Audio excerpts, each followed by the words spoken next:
Alright, so hi everyone, I'm Harry, and my city was named the City of Steel and Bone. So basically for my city, I wanted to take a differing approach to how I presented it. I didn't want to just showcase the city, I wanted to build up a story around it and sort of push AI to see how I could use story building to generate a city. Basically, I had themes of class divide, and I wanted to push that into sort of dystopian whilst maintaining this undertone of realism, because AI is very good at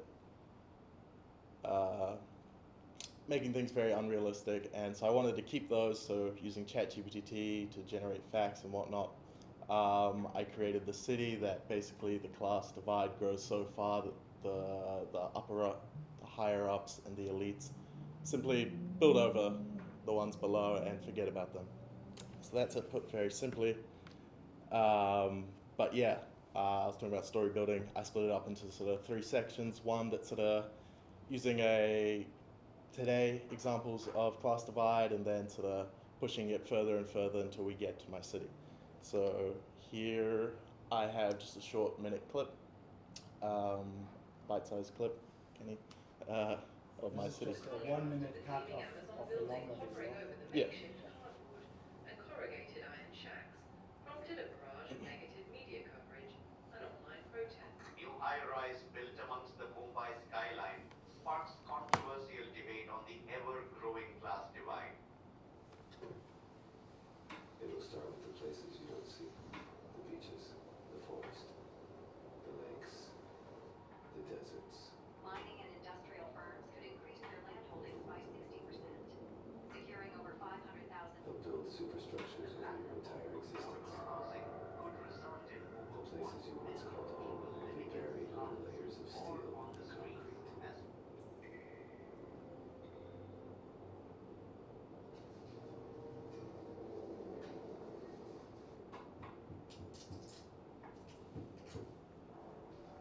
All that remains are our bones, the steel that entombs us. What do we do now? Cool, yeah.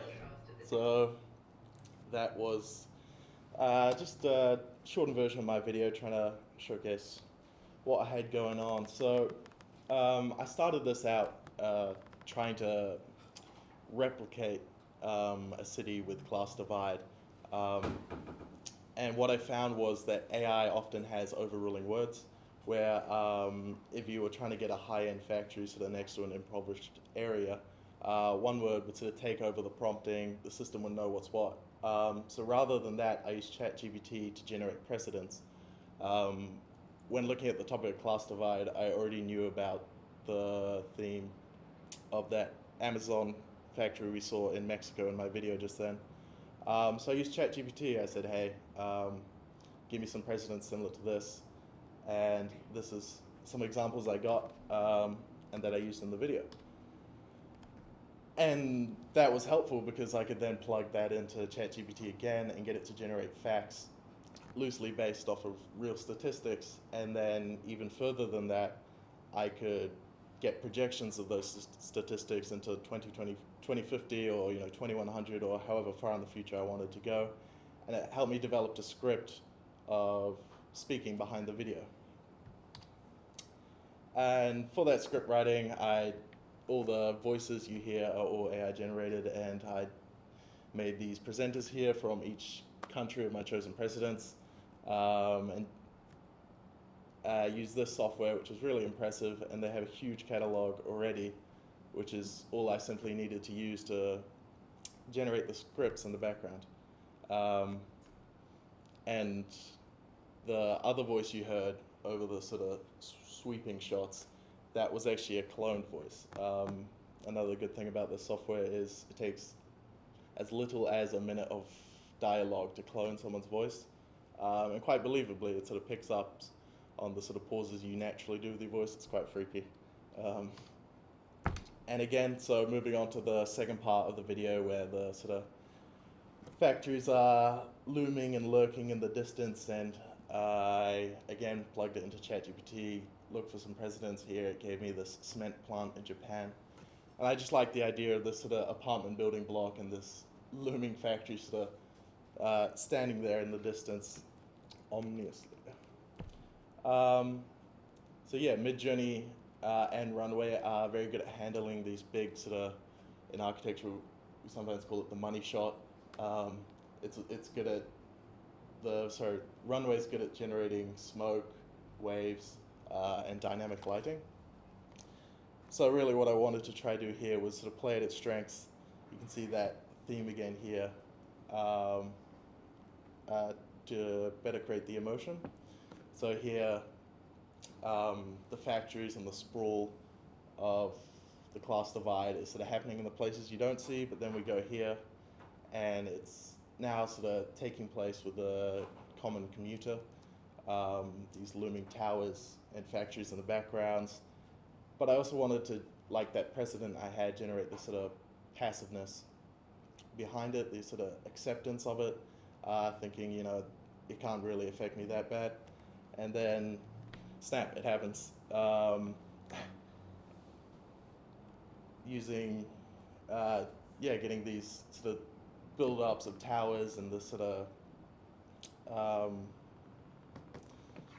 using architectural language here to, you know, help better describe my process. And then, so I wanted that very quick contrast of we were here and now it's this, you know. Now, I wanted to showcase how when all renewable resources are gone, you're forgotten about, you're living below the elites. All you got left is the steel and bones that entombs you. So that's what you're left to build with. And that leads me to my artifacts here. And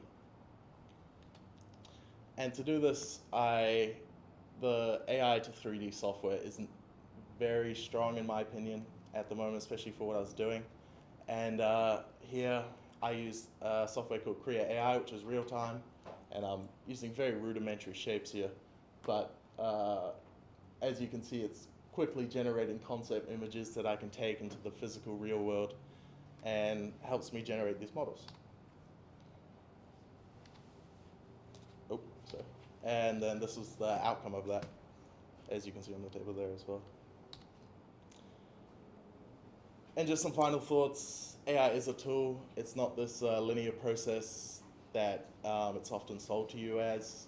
You're sort of taking parts from some softwares and not using other parts of other softwares, but you're sort of all mashing it together to create this final outcome. And another thing I wanted to touch on is, this is from our report where I was blabbering on about how we would need some kind of centralized AI sound effects, because obviously sound effects were a key part of my video. And I was saying it's not existing, so this was due on the 29th of May.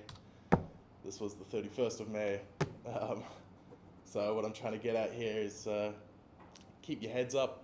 Go out there and try different softwares, because it's such a fastly evolving technology.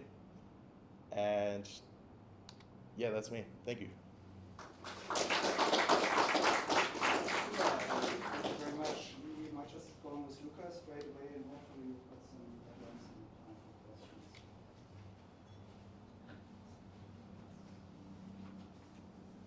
All right. My name's Luka Rigter, and this is my city of Obscura. I'll go through it here. This is just a photo from the exhibition. I just thought it kind of captured the emotion that I kind of wanted to portray, but I'll quickly go through the description of my city and show you kind of how it worked. The idea came from my design paper in D2, where we were tasked to do to look at the elements, and I looked at the intimacy of fog in a residential scale. So in this paper, when we kind of got to decide what we wanted to design with a environment, I thought taking that on a larger scale could be an interesting exploration. So that's kind of where everything came from. I kind of put in what I wanted, and the images kind of prompted exactly the whole city. Like, I didn't really have much input other than kind of curating everything. And I wanted to leave it as kind of up to interpretation as possible. I didn't want to explain my ideas too much, but basically this fog rolled in on the city. We don't know why. It rendered the place uninhabitable, so the citizens have to make something so that they can use the city again. And if maybe we can show the video there, and then I'll talk through. Also 1 minute Yeah. clip of the Yeah. longer video. Yeah, just speed up a little bit and shorten certain parts out.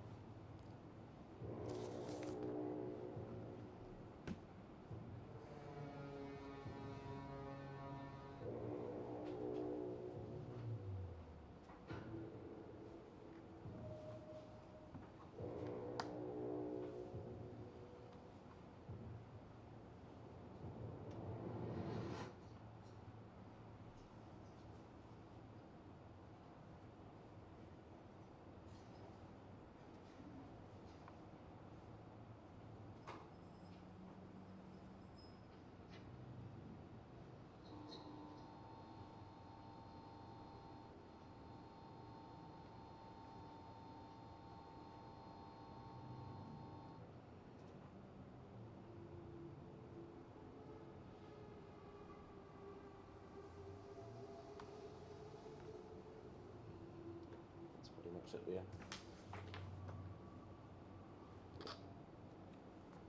Cool. Yeah, I just wanted to quickly just talk through my process on how that was made, and then I'll go into depth of more of my thinking. But initially it started off with obviously my concept, and then that went all into Midjourney.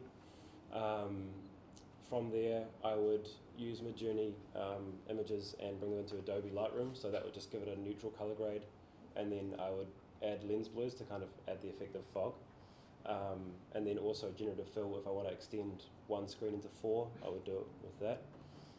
And then animating through Runway Gen 2, which I mainly use for kind of slight motion or pans, or as Harry pointed out, it's quite good with motion of smoke and clouds and stuff like that. And then, yeah, that's pretty much it. It was AI generated sound effects as well, and then everything was put together in Premiere Pro.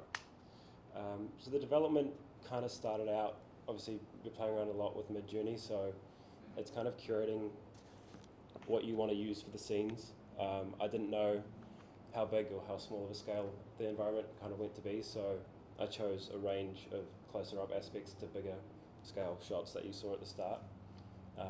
And then it was split into 3 key scenes. So it was the city itself, the developing the artifact, and then the solution at the end, kind of how it was working.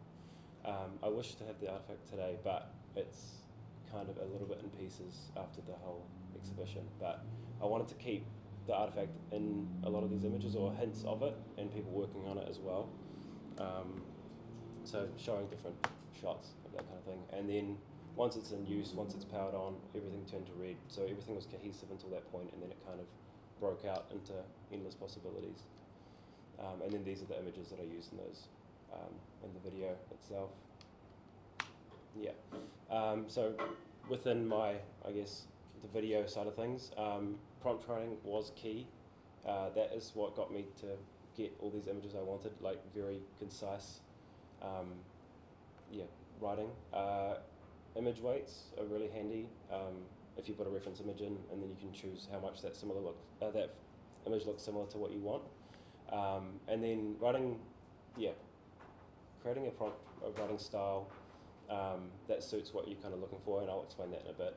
And then hierarchy of prompts, but I'll skip past that. But my format is pretty much that. I learnt that off a video, and it's breaking it down into kind of what you want to put in it. So the style of photo, what you want it to look like, and then the action.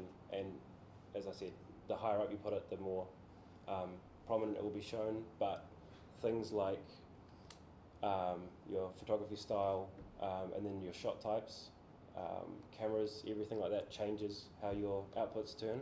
So it's a lot of trial and error that I found.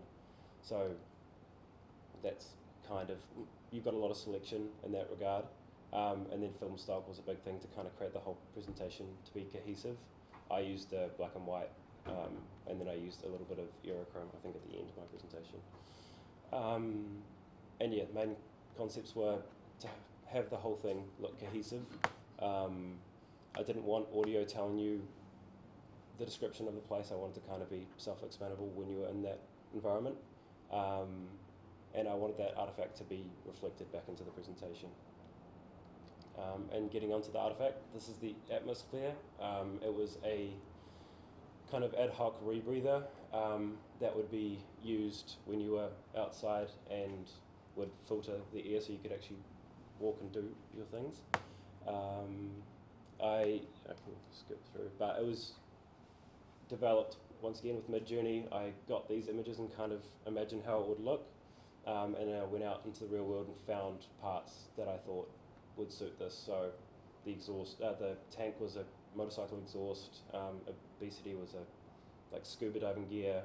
It was a like a mold remover mask and stuff like that. So that's kind of how I developed it, and then like vacuum tubing and all that kind of stuff. So it was all developed kind of how I thought it would work, but I wanted to stay as close to those reference images as possible. Yeah, it contained a lot of trial and error to make this. A lot of parts that don't work and a lot of parts that do, so 3D modelling would be helpful, but in my environment 3D modelling wouldn't really be available, so I wanted to build it as if I was in that environment myself. And then lastly, when it came down to spatial communication, a big thing I wanted to do was dividing it up into not just 4 separate screens, creating an environment, and then having alternate kind of views of the space. Yeah, and that included scenes with windows to look out, and it was yeah, to kind of act like you were in an environment. And I just wanted to point out as well, Runway Gen 2 was the most annoying part of this whole process. It took ages to make what you want, and Runway Gen 3 has just been released, which looks really good, and I just made these really quickly on Luma Labs Dream Machine. These were created in 2 minutes, and these kind of animation would take me an hour when we were doing them, so there is a lot of advancement. And then Turbo Squid is making a 3D generative model maker, which I think is coming in a couple months, so that'll be good to use as well for you guys. So yeah, that's pretty much it. Yeah. Thank you very much, Lucas. Then we have Mia. Mia's approach is a little bit different, and we see this in the videos as well.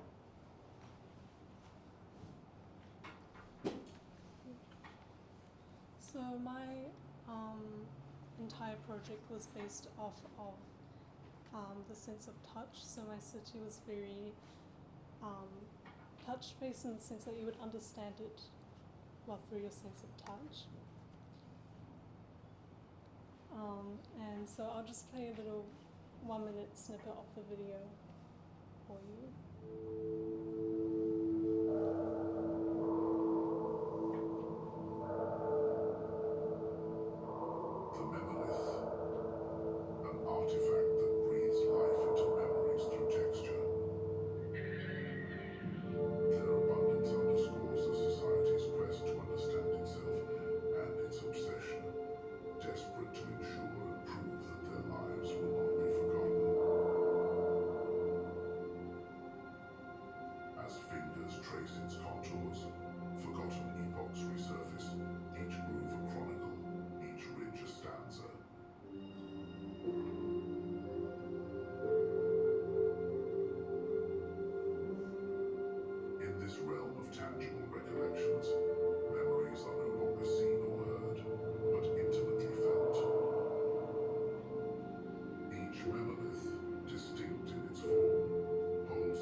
So as you can see, the video is quite different in the sense that you don't really see the city because it's through touch.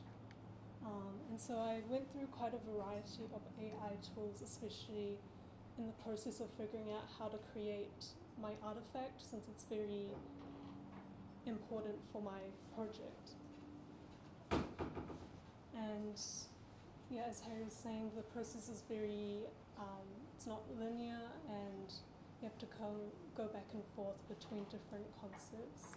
And the main problem I faced for my object was that current AI 3D generation is it's not very good currently. Most objects can only be created if you've got a very obvious thing such as stairs, and more abstract shapes are harder for AI to grasp in a more 3D aspect. They also tend to have a very blobby texture, as you can see on the right, and they cover it up using shaders and textures to create a more realistic looking object. And so for mine, I turned to ChatGPT to create a Python script into Blender, and you can ChatGPT is great for creating scripts for anything, and a lot of the time they don't work, so you have to feed them back in and ask what's wrong with it. But once it's figured out and once you plug it in, you can create things very, very quickly. And so for this, I asked ChatGPT to create a Blender Python script with extrusion of a variable plane dependent on a variable image's value. And so then I would easily just generate a whole bunch of AI images and plug that into my Blender software to create this 3D surface that then I could apply to my object. And then this is a different script. So this is just a general shape that I asked it to generate, which is just a gyroid. And then using Blender modifiers, you can make it an actual printable surface. So you can see it it's over there. And then obviously, because I had gone through such a big process of creating all these 3D shapes, I had a massive library of AI generated shapes, and that allowed me to make this video in Blender using everything. And Blender also has AI add-ons to ask it to do practically whatever you want it to do. Right now it's only good at doing simple animations, so the majority of the video was done using ChatGPT generated animations. But when it comes to asking it to generate shapes in Blender, it's terrible. It's kind of similar to the AI generation, 3D generation tools online. Yeah, and as I was making it in Blender, it created the opportunity to make a more experiential video. And I think the most important thing is to look at YouTube videos, because that's the best place to find a whole library of different people exploring a whole variety of AI and how to utilize that in different ways.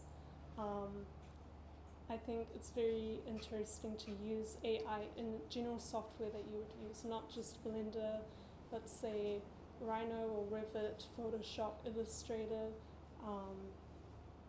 If you can find ways to use AI into your usual workflow, you can improve your process much quicker and generate more to understand exactly what you want. But yeah.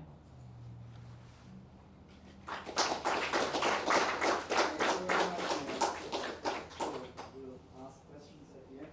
Mira is next.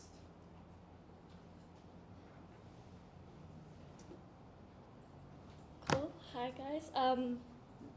I'm going to talk to you about consistency of images mostly, but firstly I want to introduce you to my city. So I just kind of wanted to think about how I could attack this presentation, because it was just a very different thing from what we're used to. Yeah, because it's a very 3D, 4D kind of experience, my main theme of the city was communication, and so I just kind of naturally went for telephone devices to, I guess, communicate that, but also because of the nature, using this telephone device, which I made, I put in some audio into here that was AI generated to, fully feature what you can do with that. And it adds some extra folds to the experience of the city where you can listen into the city as well as look into the city. I just don't have that working right now, but yeah, in terms of the actual meaning, since we didn't get to present it verbally, it's kind of up to the user's interpretation. So creating consistency with images was the most important part because I didn't want to kind of break the audience away and for them to go like what's going on. But if you could play a short snippet of the video. A surreal cityscape of obsolete communication devices serve as silent sentinels amidst the decaying urban sprawl. Here, the remnants of forgotten technology intertwine with the remnants of human aspirations, creating a haunting tapestry of memory and neglect. In the soul of abandoned telephones, the meaning lies not in the devices themselves, but in the stories they once held.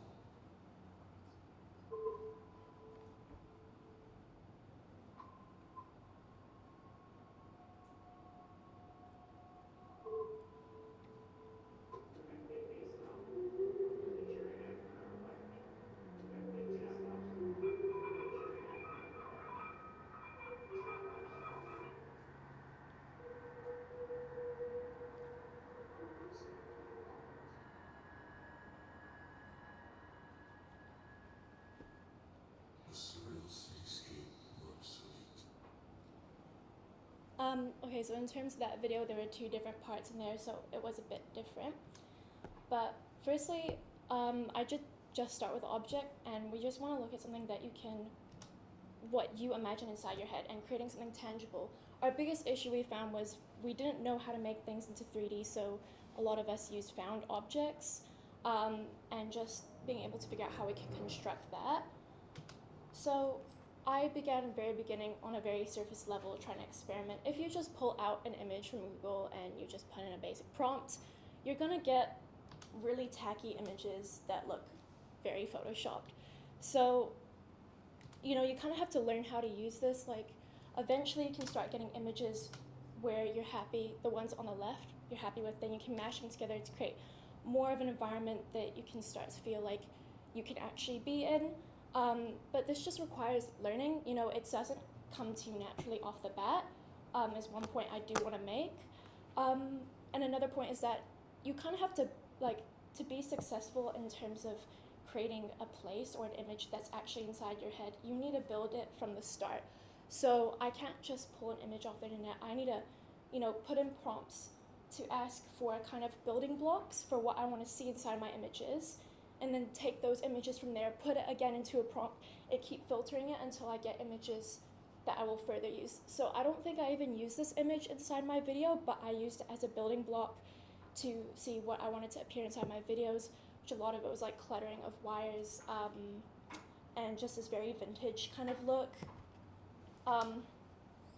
Yeah, some of that also just comes from understanding how you build your prompts, which Luka also talks about. Just the key things that it's going to understand. You can use ChatGPT to aid you in building those prompts because AI doesn't know how to talk to AI. And that's why a lot of us found a nonlinear process works really well, is because you could just swap between programs and they can talk to each other. Another thing is to actually create this model, I wanted to find out the fastest, easiest, cheapest way to do it. So I went through ChatGPT. I didn't really go into how I did that, but it just gave me the kind of key pieces that I could use to put it together. It gave me more elaborate ones. I settled with this one, just found images off the internet or the actual object itself that I used to make it, put it into Midjourney, and then that could just quickly generate concept ideas for me that are more 3D, and that I could start looking at them and assessing them myself qualitatively to see if it's actually feasible. Yeah, so you just create variations, and then you can combine it with your images again to create something, again, more developed, and eventually something that you would see inside your city. So it's a long process to create something that is qualitatively good.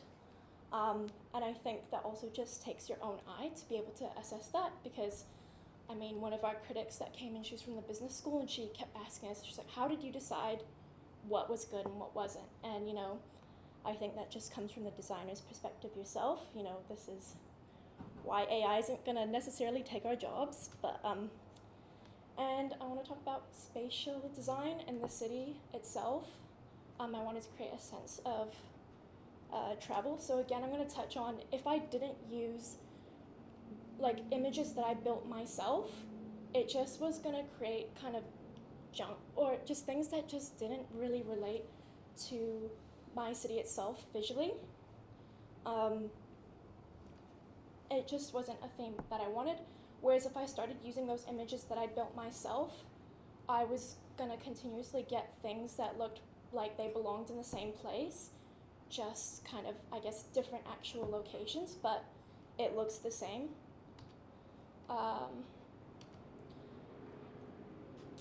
Yeah, so I also, in terms of creating a sense of actual building, and this is something that different people, I don't know what you guys are going to be using your AI for, you just want to be able to show how, I guess conceptually, how one building might look. You can be able to achieve different views from inside the building, and that, once again, I found just required layers and layers of, you know, using your buildings, your images from before to put it back in, so you can generate different views, and then again qualitatively assessing which ones you actually would think would come from different parts of your building. Yeah, just continuously going from one image to the next, and I use the same prompts, or the same image prompts, and then very consistent text that I found worked really well with AI. And eventually you will get kind of motifs appear on their own. For me, a theme of a circle worked really well with my city. I had lots of, in terms of themes, I used panopticons because of the sense of, you know, being enclosed and feeling watched and things like that. Yeah, I guess it's just about using your knowledge as an architect to kind of create spaces that you know will create impact on your audience. And also, last thing is precedent is key. Because AI is such rapid, like, designing process that we're not used to, you can easily get lost, and AI will also kind of take over and do its own thing. It just can stray away from your point. So if you have a precedent, like we usually work with, you're able to refer back and say, am I actually achieving this? You can also use ChatGPT to talk, like, I used a film here. I would ask ChatGPT, hey, what is the style of this film? What is the music they used? How do they achieve certain environments and certain atmospheric qualities? And just refer that back in terms of my prompts for videos, for audio, etc., and for making my book. Yeah, so that's my presentation.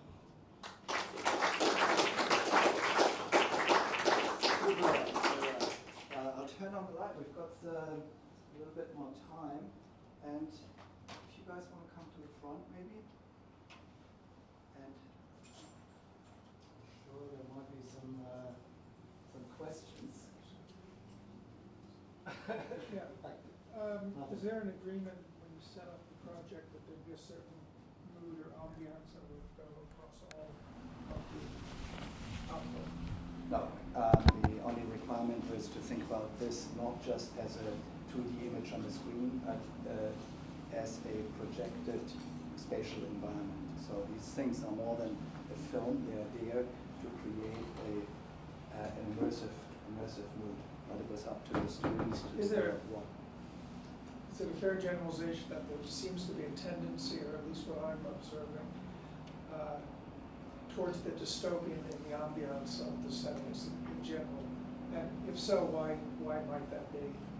I feel like a lot of us just found, in terms of with Midjourney, it just does gloomy and just atmospheric things. If you put in a mood, it can really understand moods for some reason, rather than if you ask for an object, it just kind of doesn't quite understand that yet, and that's maybe just in terms of the technology is still developing, but I just found that I think a lot of people found that strong moods and mood words weren't really good at the moment.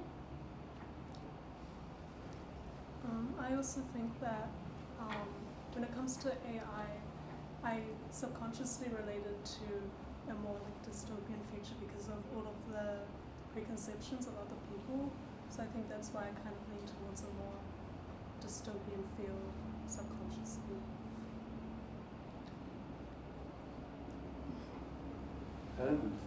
Thank you very much for the presentation. It's stunning. Congratulations to you as well. So I think all these four works have something in common. And this is actually, as was discussed before already, about kind of feeling and mood, right? It's a bit scary, right? And my question is, was it part of the task to make it scary, or is it actually more easy to create with AI scary things because all the beautiful things we have on Earth already, right? So what was the reason, or was it your choice to make this first question, and what was the reason you done scary things? I think the happy and the whimsical is very easily oversaturated with the AI, and it doesn't really generate, in my opinion, a strong enough emotion for the user, whereas these dark and dystopian, gloomy and whatnot can invoke a stronger emotion within you, and because it can do it so well as well. Yeah. Behind this sits the question, is AI only able to do this? No, we can go in any direction. It's the choice of the authors to go for this type of route. We can also ask why. Of course, it's the perspective of the younger generation of how we are seeing the world. One criticism afterwards was that it's just showing darkness. It's not really giving a solution to this. But we didn't ask for anything in this direction. We would have been also able to play some heavy videos. I needed to make a selection on topics. Just switching back to Blade Runner, that one scene where they talk about, you're talking about memories. And so there's a disconnect between the replicants, how they act and how they can react in relationship to what they have because they don't have a historical emotive background. Do you think that's one of the reasons we're moving towards the dystopian? Or how are we going to address not having that emotive historical background so that everything ends up historicist? That's a good question. Yeah, I mean, the AI software is a learning-based algorithm as well, so it's learning from only certain select material. So yeah, I would say that you're right in the sense that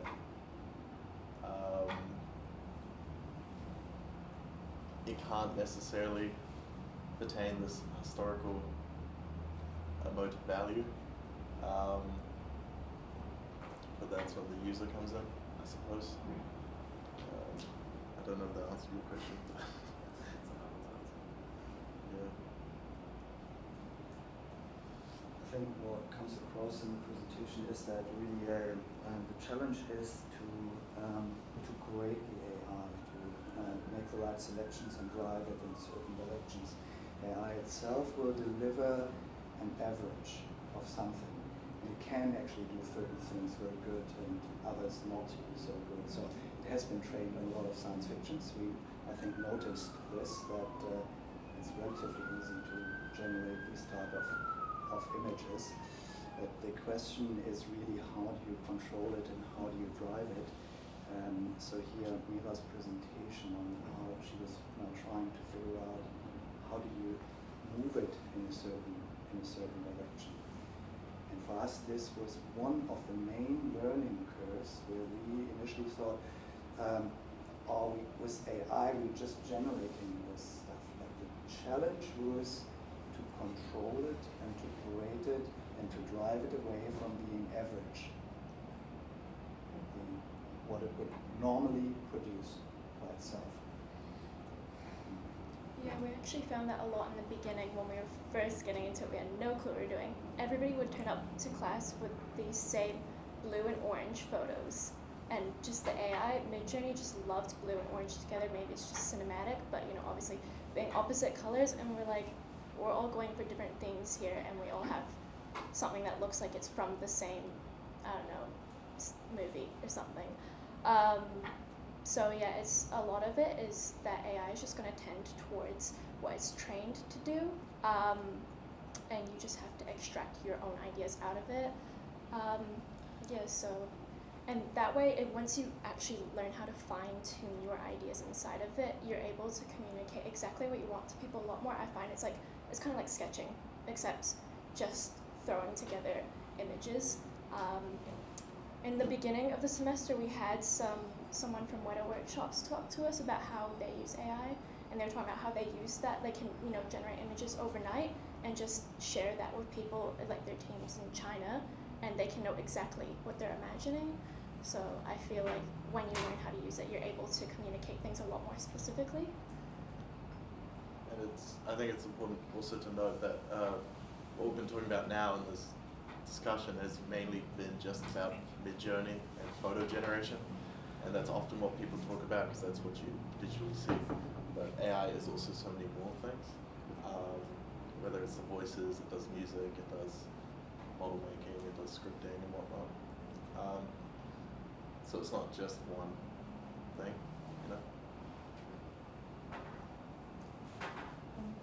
Talking about the audio, what kind of programs did you use for that? What was that, sorry? About the audio. Right. Wait, so what do you mean, like? Audio AI, which one is obvious? Oh, right, sorry. 11 Labs was the main one. They are really impressive. Currently, a lot of the AI softwares, each company is trying to do it all. So when we were doing it, we were using one software to do another software's tools. But now they're all trying to centralize and have all the tools available on their website, which is what 11 Labs is doing currently. But 11 Labs is really impressive. Scary. So I said in my talk that it takes just a minute of audio to clone someone's voice, but you can actually go through and do like an in-depth clone of your own voice, which I did. Luka did. It's horrifying. Yeah, that sounds exactly what that means. It picks up like your mannerisms and your pauses and your like weird laughs that you do. Don't want to have that on the internet. It's scary. But yeah, because obviously AI speeds up the workflow. You might as well push it into directions not traditionally seen in your architectural field, like voices, speaking, and audio, dialogue, because you can. And it's the same one for music as well? No, the Suno, yeah, that's it. Suno is also very impressive. You can create songs or ambient music. Right. Else? So yeah, while this attempt really was on a large and speculative or imaginary pathway, the new Design 4 studio that we are running is now attempting to look into how do we do a applied design. The task there is to build an extension to our acoustics lab, which is supposed to be new research facilities for the digital research hub here at our school. So here we will be looking into, is it just atmospheres that we can generate, or can we get there with the current tools to create something that we can maintain and then extract information to build a buildable object or building. It was a enormous learning curve, and it was really, these are just 4 students of 16 we had. It was an enormous learning curve for us running this course, and I think you guys as well. And it was only possible because everyone was putting so much effort into it and testing different things and communicating in between each other what they've just found out. The information that's coming from there, I think, has fundamentally changed the way we are currently already thinking about how we will use AI and what AI is good for, and where the challenges will be in using AI. But thank you very much to you guys, Mira, Harry, and Luka. That was.